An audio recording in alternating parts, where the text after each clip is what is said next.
नमस्कार, आपके साथ मैं हूं निकिता शर्मा। सुजस के खास कार्यक्रम हमारे सीएम में आपका स्वागत है। यहां आपको मिलेंगी मुख्यमंत्री श्री भजनलाल शर्मा के दिन भर के दौरों, कार्यक्रमों और जन कल्याण से जुड़ी महत्वपूर्ण खबरों की जानकारी। इन खबरों में होती है प्रदेश के हर क्षेत्र से जुड़े विकास और बदलाव की कहानी। आइए आपको दिखाते हैं वो तमाम खबरें जिनमें तेजी से बढ़ते राजस्थान के विकास की तस्वीर साफ दिखाई दे रही है। तो चलिए बढ़ते हैं उन खबरों की ओर। जब एक महिला आत्मनिर्भर बनती है तो सिर्फ उसका जीवन नहीं बदलता, बल्कि पूरे परिवार की तकदीर बदल जाती है। यही बदलाव उदयपुर के झाडोल में भी देखने को मिला। यहाँ आयोजित ग्राम विकास चौपाल में मुख्यमंत्री श्री भजनलाल शर्मा ने जब राजीविका से जुड़ी महिलाओं से आत्मीय संवाद किया तो सरकारी योजनाओं से आया बदलाव साफ नजर आया। किसी ने बकरी पालन से अपनी आमदनी बढ़ाई तो कोई बैंक सखी बनी तो कोई लखपति दीदी के रूप में दूसरी महिलाओं को आत्मनिर्भर बना रही है। मुख्यमंत्री ने इन अनुभवों को महिला सशक्तिकरण की बदलती तस्वीर बताया और कहा कि प्रधानमंत्री श्री नरेंद्र मोदी के नेतृत्व में महिलाओं को सम्मान और अवसर दोनों मिल रहे हैं।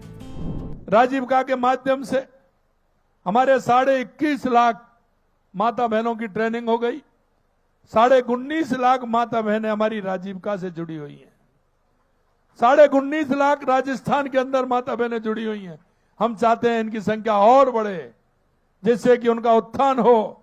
और मैं उनके बारे में मैं नहीं कहूंगा, मैं मेरी माता बहनें बैठी हैं आगे जो राजीविका में काम करती हैं, मैं उनसे ही उनकी ही जबानी। इसी तरह किसानों में किसान मेरे बेटे हैं। किसानों के माध्यम से मैं बताऊंगा आपको कि हमारी सरकार के माध्यम से कितना हम लाभ दे रहे हैं। लगातार हमारी सरकार हमारे किसान, युवा, मजदूर और माता बहनों के लिए काम कर रही है। कार्यक्रम स्थल पहुंचने पर मुख्यमंत्री का स्थानीय कलाकारों ने वालर नृत्य और इसके साथ ही बच्चों ने गैर नृत्य कर स्वागत किया। इस दौरान मुख्यमंत्री ने उनका उत्साहवर्धन किया। इसके बाद राजीविका की महिलाओं ने मुख्यमंत्री से संवाद किया। लखपति दीदी गायत्री सुथार ने बताया कि कैसे राजीविका से मिली ट्रेनिंग और सहयोग की बदौलत आज वे लाखों रुपए कमा रही है। आज मैं जयपुर जाती हूँ, 100 महिलाओं को अकेली लेके चली जाती हूँ सर। पहले एक टाइम था मैं खुद अकेली जाने में डरती थी।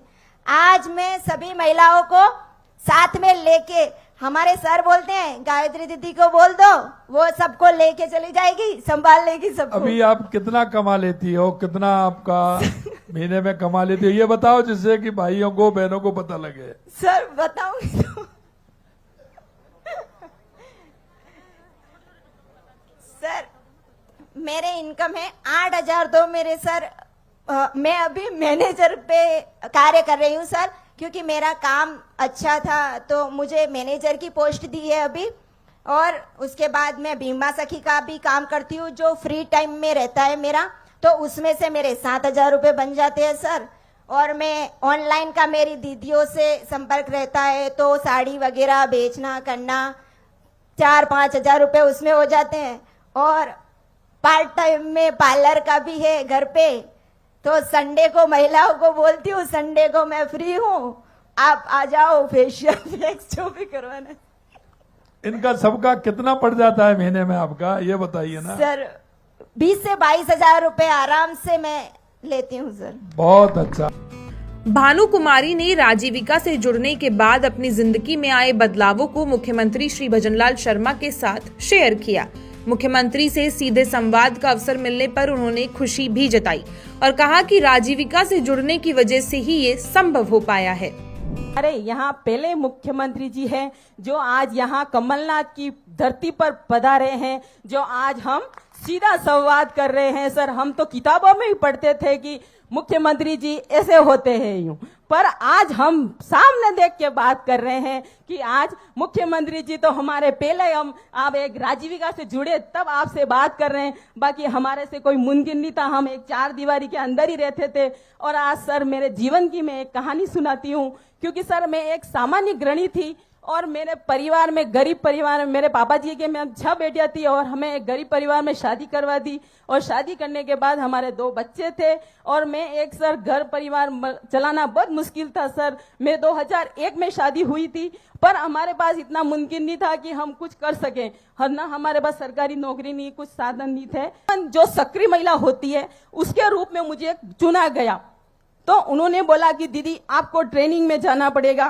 तो सर मेरा बच्चा है जो उसमें 5वीं क्लास में जैसे मैंने राजीविका में कदम रखा उसी टाइम मेरा बच्चा नवोदय में सिलेक्शन हो गया सर। अब सर मेरे ऐसी दिक्कत आ गई कि मैं किसी अधिकारी को भी नहीं जानती, अब मैं कैसे क्या करूं। उन दीदियों ने मुझे इतना मोटिवेशन दिया कि मैं आज अधिकारी से मिलकर और बच्चे का नवोदय में सिलेक्शन और वहां पे नवोदय में मावली में जाकर भर्ती करवा कर गाड़ी लेके छोड़ के और फिर मैं बांसवाड़ा आनंदपुरी ब्लॉक में ट्रेनिंग देने के लिए जो मैं जहाँ 7 दिन वहां रुकी, वहां मुझे प्रशिक्षण अच्छा दिया गया, व्यवस्था भी अच्छी थी। और उसके बाद मैंने गांव में आई और धीरे धीरे फिर मैंने सर गांव में जाके सर्वे करा पर मुझे ऐसे बोलते थे अरे ये क्या बहू काम करेगी, अरे इसको तो कुछ नहीं आता है, अरे ये तो नवरे हैं ऐसे ऐसे घूमते हैं, कोई समूह नहीं बनेगा, तुम्हारे से पैसे खा जाओगे सर।